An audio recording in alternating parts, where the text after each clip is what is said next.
ഏവരെയും പുതിയ വാർത്തകളിലേക്ക് ഞാൻ സ്വാഗതം ചെയ്യുകയാണ്. സ്വയം പ്രതിരോധം എന്ന വാക്കിന് ഇത്ര അപകടമുണ്ടെന്ന് നെതന്യാഹു ഒരിക്കലും പ്രതീക്ഷിച്ചിരുന്നില്ല. സ്വയം പ്രതിരോധത്തിന് ഏതറ്റം വരെയും പോകാമെന്ന് ഇറാനെ പഠിപ്പിച്ചത് അമേരിക്കയും അവരുടെ പറമ്പിൽ പണിക്കാരായ ഇസ്രയേലും യൂറോപ്പുമൊക്കെയാണ്.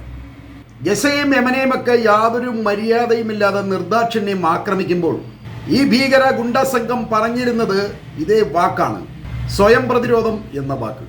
ഇസ്രായേലിന് സ്വയം പ്രതിരോധിക്കാനുള്ള അവകാശമുണ്ടെന്ന് പറയുകയും ഇറാന് ആ അവകാശം നിഷേധിക്കുകയും ചെയ്യുമ്പോൾ നീതിയെ ഈ ഭീകരർ എത്ര ലാഘവത്തോടെയാണ് പിച്ചി ചീന്തി ചവിറ്റുകൊട്ടയിൽ എറിയുന്നത് എന്ന് ഓർക്കണം.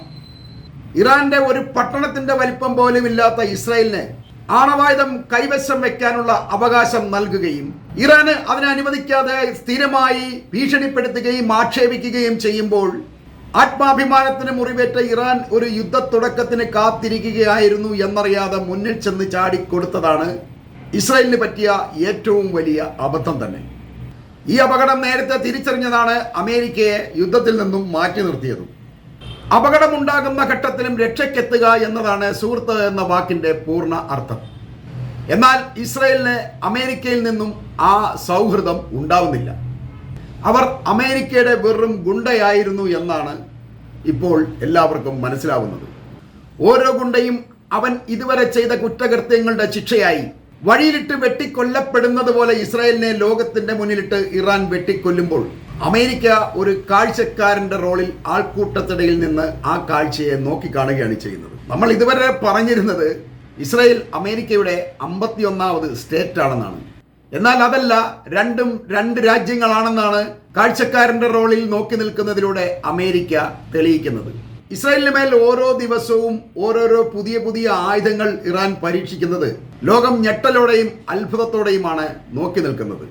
അയൺ ഡോം, താഡ്, ആരോ തുടങ്ങിയ ഇസ്രായേലിന്റെയും അമേരിക്കയുടെയും ഒക്കെ സകല വ്യോമ പ്രതിരോധ സംവിധാനങ്ങളെയും കളിപ്പിച്ചും കബളിപ്പിച്ചും പരിഹസിച്ചും വളഞ്ഞും തിരിഞ്ഞും ആർക്കും പിടികൊടുക്കാതെ നിലത്ത് വീണ് മാരകമായ നാശം വിതയ്ക്കുന്ന ഇറാന്റെ മിസൈലുകൾ ഇറാന്റെ കയ്യിലല്ലാതെ ലോകത്തുള്ള ആരുടെയും കയ്യിൽ വേറെ ഇല്ല എന്നുള്ളതാണ് വാസ്തവം. കാരണം ഇവയെല്ലാം തന്നെ വർഷങ്ങൾ കൊണ്ട് ഉപരോധത്തിൽ കഴിയുന്ന ഇറാനിയൻ ജനതയുടെ ആത്മാഭിമാനത്തിന്റെയും ആകുലതയുടെയും ദുഃഖത്തിന്റെയും കഷ്ടപ്പാടിന്റെയും കണ്ണീരിന്റെയും നെരിപ്പോടിലുണ്ടായ പ്രതികാരത്തിന്റെ ജ്വാലകളിൽ നിന്നും സ്വയം ഉണ്ടായതാണ്. അതുകൊണ്ട് തന്നെ അതിന് നശീകരണ വീര്യം ഏറുകയും ചെയ്യും. ഈ വീര്യമുള്ള വസ്തു ആർക്കും ഉണ്ടാക്കാനും കഴിയില്ല. ഇറാനിയൻ കൊല്ലന്മാർ സ്വന്തമായി ഉണ്ടാക്കിയ ഈ മിസൈലുകളെ ക്ലസ്റ്റർ ബോംബ് എന്നൊക്കെ ചില പാശ്ചാത്യർ വിളിക്കുന്നുണ്ട്. എന്നാൽ ഇറാനിൽ നിന്നും ഫത്ത മിസൈലുകൾക്കൊപ്പം വന്ന ഈ അപരിചിതന്റെ പേര് ഇന്നും ആർക്കും അറിയില്ല എന്നുള്ളതാണ് വാസ്തവം. ഇത്തരം അത്ഭുത ബോംബുകളുടെ ചെറിയ പതിപ്പ് ഹൂത്തികൾ ഇസ്രായേലി വിമാനത്താവളത്തെ ലക്ഷ്യമാക്കി അയച്ചതായി ഞാൻ കഴിഞ്ഞ ആഴ്ച ഒരു വീഡിയോയിൽ പറഞ്ഞിരുന്നു. ഈ മിസൈലുകൾ തകരുമ്പോൾ അവയിൽ ഒളിപ്പിച്ചു വെച്ചിരിക്കുന്ന 10 മുതൽ 600 വരെയുള്ള വാർഹെഡുകൾ പല ദിക്കിലേക്ക് പാഞ്ഞ അതിമാരകമായ നാശം വിതയ്ക്കുന്നത് കണ്ടാണ് ഇതിനെ ക്ലസ്റ്റർ ബോംബെന്ന് പാശ്ചാത്യർ വിളിക്കുന്നത്. അതിനി ഏത് പേരിൽ വിളിച്ചാലും നാശം തന്നെയാണ്. അത് അതിൻ്റെ ജോലി നിർവഹിച്ചു കഴിഞ്ഞു. അതോടെ ഇസ്രായേലിൽ വൻ കെട്ടിടങ്ങൾ വീഴുകയും ഭൂമിയിൽ വൻ നാശങ്ങൾ വിതയ്ക്കുകയും ചെയ്തിട്ടുണ്ട്. പരിക്കുകളുടെയും മരണങ്ങളുടെയും എണ്ണം വർദ്ധിച്ചിരിക്കുകയാണ്. എന്നാൽ സ്വന്തം സുഹൃത്ത് രാജ്യം പൊട്ടിച്ചിതറുമ്പോൾ യുദ്ധത്തിൽ ചേരണോ വേണ്ടയോ എന്ന് തീരുമാനിക്കാൻ ട്രംപിന് 2 ആഴ്ച വേണം എന്ന് പെന്റഗൺ പ്രസ്താവിക്കുമ്പോൾ അമേരിക്ക എത്രയധികം ഭയന്നിട്ടുണ്ട് എന്ന് വേണം നമ്മൾ മനസ്സിലാക്കാൻ. ട്രംപിന് വെല്ലുവിളിക്കാനും വീമ്പിളക്കാനും സമയം ആവശ്യമില്ലായിരുന്നു. അത് വിശ്വസിച്ച് യുദ്ധത്തിന് ചാടിയിറങ്ങിയ നെതന്യാഹുവിനും സമയം ആവശ്യമില്ലായിരുന്നു. ഇസ്രായേൽ തകർന്ന് തോൽവി സമ്മതിക്കാൻ ഇനി കേവലം 10 ദിവസം പോലും വേണ്ടി വരില്ല എന്ന് അമേരിക്കൻ പത്രം തന്നെ പറയുമ്പോൾ അതിൽ നിരാശയോ ആഹ്ലാദമോ അല്ല പ്രതിഫലിക്കുന്നത്. പകരം അമേരിക്കൻ നിർജീവതയുടെ നിസ്സഹായതയാണ്. ഇസ്രായേലിനെ തീ വിഴുങ്ങുമ്പോൾ ആ തീയിൽ ചാടി സതി അനുഷ്ഠിക്കാൻ അമേരിക്ക തയ്യാറല്ല എന്നർത്ഥം. ഞങ്ങളുമായി ഇനി ഒരു ഏറ്റുമുട്ടലിൽ വന്നാൽ ഇസ്രായേൽ എന്ന രാജ്യത്തെ ചുട്ടു ചാമ്പലാക്കുമെന്ന് പറഞ്ഞ ആയത്തുള്ള അലി ഖാംനെയുടെ വാക്കുകൾ ട്രംപിന്റെ വാക്കിനേക്കാൾ എത്രയോ വിലയുള്ളതാണെന്ന് ഇപ്പോൾ എല്ലാവരും മനസ്സിലാക്കിയിരിക്കുകയാണ്. അതിന് മൂല്യം നൽകാതിരുന്ന ഇസ്രായേൽ ഇപ്പോൾ കനത്ത വില നൽകിക്കൊണ്ടിരിക്കുകയാണ്. ഇറാനിൽ നിന്നും ഇനിയും വ്യത്യസ്ത തരം മിസൈലുകൾ വരും എന്ന റിപ്പോർട്ടുകളും എല്ലാവരിലും ആകാംക്ഷ ഉണ്ടാക്കുന്നുണ്ട്. ഇതിനെ എങ്ങനെ നേരിടും എന്നറിയാത്തത് കൊണ്ട് അമേരിക്കൻ പ്രതിനിധി വിറ്റ്കോഫ് എങ്ങനെയെങ്കിലും യുദ്ധം അവസാനിപ്പിക്കാൻ സഹായിക്കണം എന്ന് അപേക്ഷിച്ചുകൊണ്ട് ഇറാന്റെ വിദേശകാര്യമന്ത്രി അരക്ചിയുമായി അരമണിക്കൂർ ഫോണിൽ സംസാരിച്ചിരുന്നു. എന്നാൽ ഇസ്രായേലിനെ നിരക്കി നിർത്തിയിട്ട് വരൂ എന്നാണ് അരക്ചി ഇതിന് മറുപടി പറഞ്ഞത്. ഇസ്രായേൽ പൂർണ്ണമായും എല്ലാ യുദ്ധങ്ങളിൽ നിന്നും മാറിയാൽ മാത്രം നമുക്ക് ആലോചിക്കാം എന്നാണ് അരക്ചിയുടെ മറുപടി. ഇത് അമേരിക്കയ്ക്ക് വളരെയധികം നിരാശയുണ്ടാക്കിയിട്ടുണ്ട്. കാരണം ഇസ്രായേൽ യുദ്ധം നിർത്തിയാൽ പോലും ഇറാൻ ഇസ്രായേലിന്റെ മേൽ അവരുടെ അവസാനത്തെ ആണി കൂടി അടിക്കാതെ യുദ്ധം നിർത്തില്ല എന്ന് അവർക്കറിയാം. ഇനി ഒരിക്കലും ഇസ്രായേൽ തല പൊക്കരുത്, അതാണ് ഇറാന്റെ ലക്ഷ്യവും. ഈ ജൂത വൈറസിനെ അറബ് മണ്ണിൽ കുഴിച്ചു മൂടിയാൽ പിന്നെ മിഡിൽ ഈസ്റ്റ് ശാന്തമാകും എന്നവർ വിശ്വസിക്കുന്നു. ഇതോടൊപ്പം തന്നെ ഞാൻ എൻ്റെ ഒരു വിശ്വാസം കൂടി നിങ്ങളോട് പങ്കുവയ്ക്കുകയാണ്. ഇറാൻ ഇങ്ങനെ ആക്രമണം തുടർന്നുകൊണ്ടിരുന്നാൽ ഇസ്രായേലിന്റെ കയ്യിൽ ഒരു ന്യൂക്ലിയർ ബോംബ് ഉണ്ടെങ്കിൽ അത് ഇറാനിൽ ഉപയോഗിക്കും എന്ന് തന്നെയാണ് എൻ്റെ വിശ്വാസം.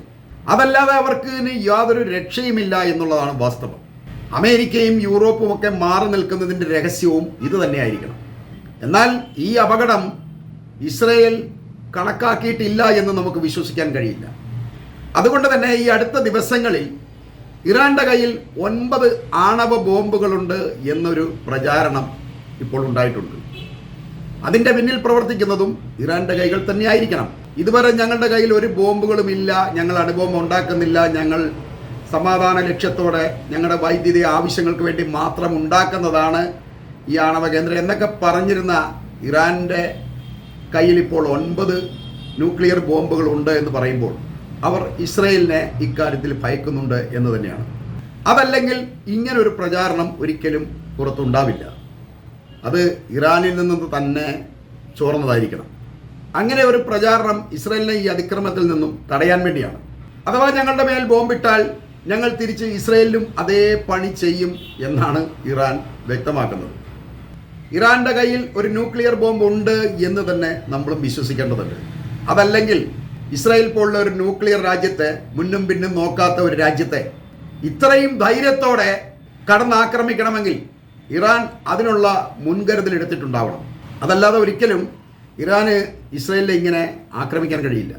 GCC രാജ്യങ്ങൾ പോലും രാസജൈവ ആയുധങ്ങളുടെ ആക്രമണത്തെ പ്രതീക്ഷിക്കുകയും അതിനുള്ള മുൻകരുതലുകളെക്കുറിച്ച് അടിയന്തരമായി മീറ്റിങ്ങുകൾ കൂടി ആലോചിക്കുകയും ചെയ്യുകയാണ്.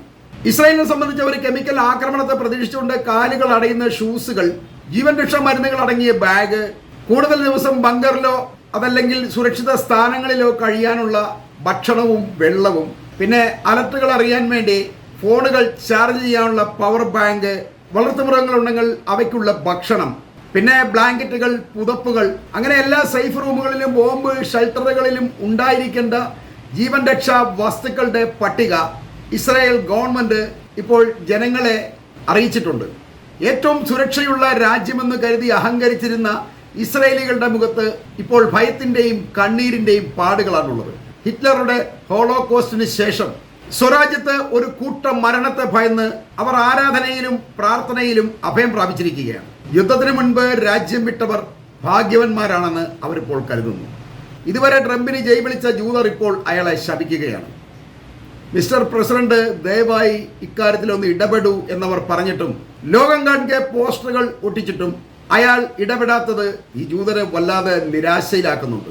എന്തായാലും ഒരു ന്യൂക്ലിയർ ആക്രമണം ഉണ്ടായാൽ യുദ്ധാവസാനം ഇരുവശവും ആർക്കും സന്തോഷിക്കാൻ വകയുണ്ടാകാൻ സാധ്യത വളരെ കുറവാണ് എന്ന് പറഞ്ഞുകൊണ്ട് ഞാൻ ഈ വീഡിയോ ഇവിടെ അവസാനിപ്പിക്കുകയാണ്.